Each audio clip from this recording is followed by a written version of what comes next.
of space and time, or what the Quran refers to as the samawat. There are 7 of them. And in physics they are called parallel universes. Every physicist knows about it. Ask Einstein, he'll tell you.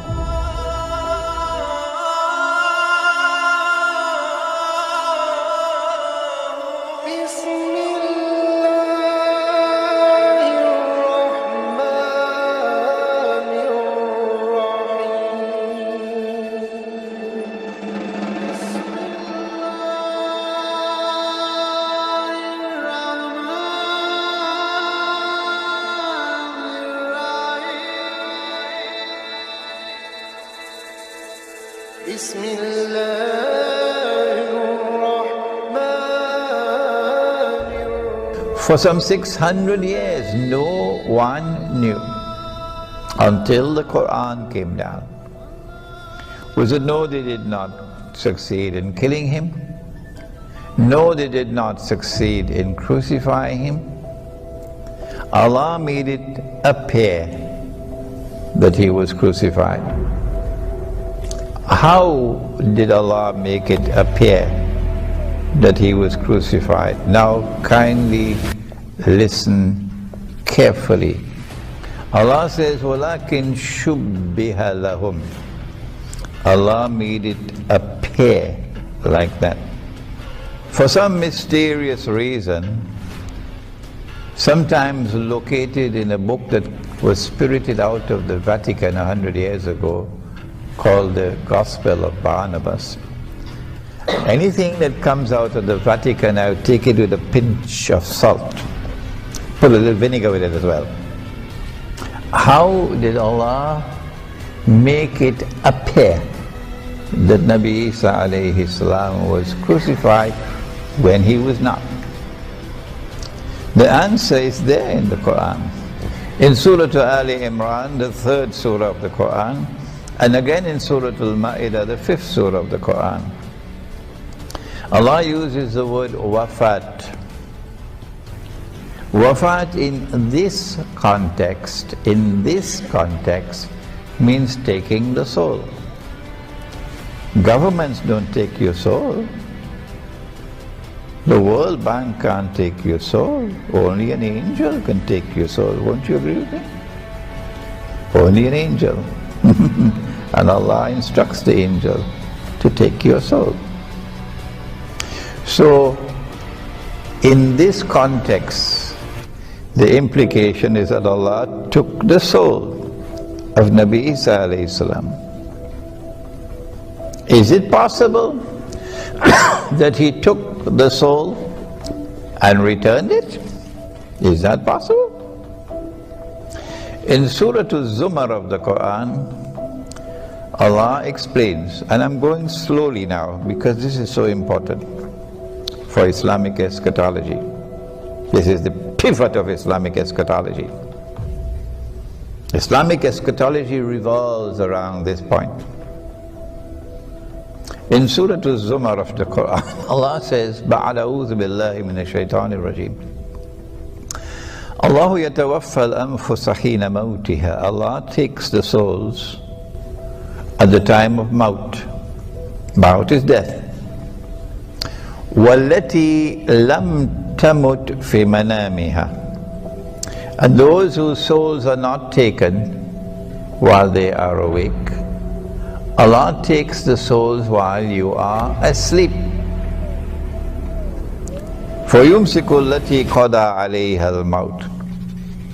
He then keeps those souls for whom maut is written.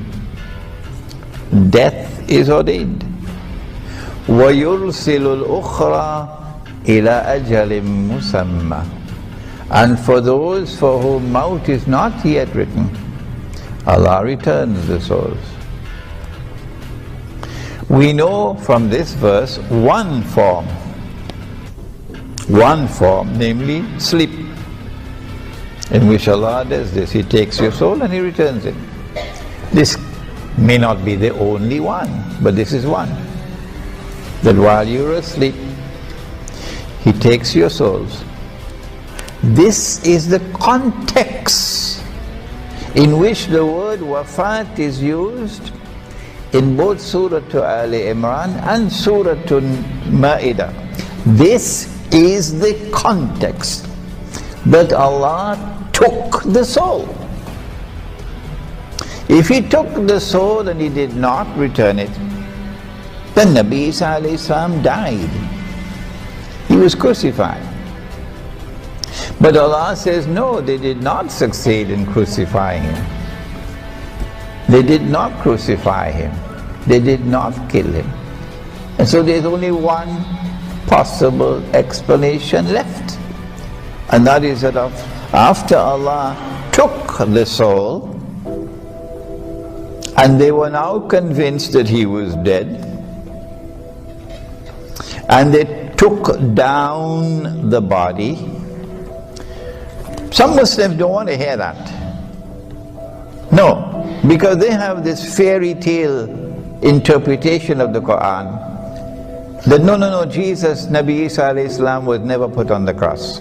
I don't know where they got it from. Maybe the theory of substitution or somewhere else, or maybe in Disneyland. But I part company from them. I part company from this uncritical position. They took the body down because they were convinced He was dead. They prepared the body for burial, which is janaza. And then they put the body in a cave. They sealed the cave. And there's a Roman guard outside.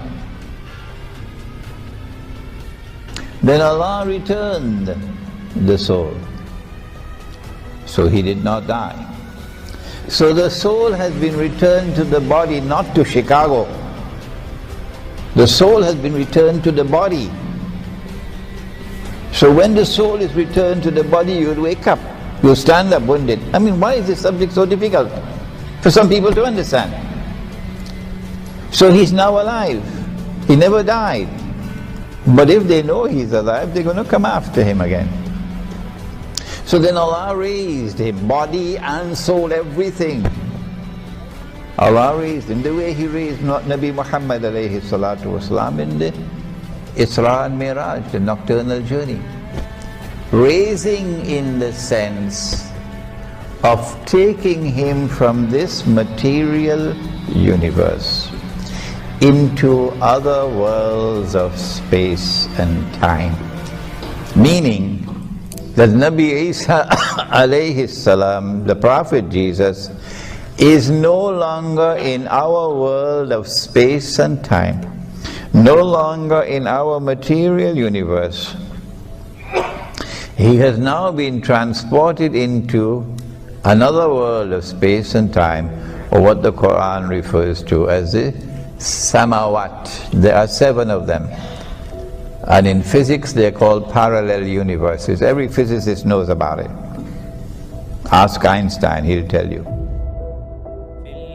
في القلب مشاعر أخفيها قد أشرقت الشمس عليها عن خطط لم أعبأ فيها ستكون بأيامي فرقا فحياتي قبل الحلقات تيه بضياع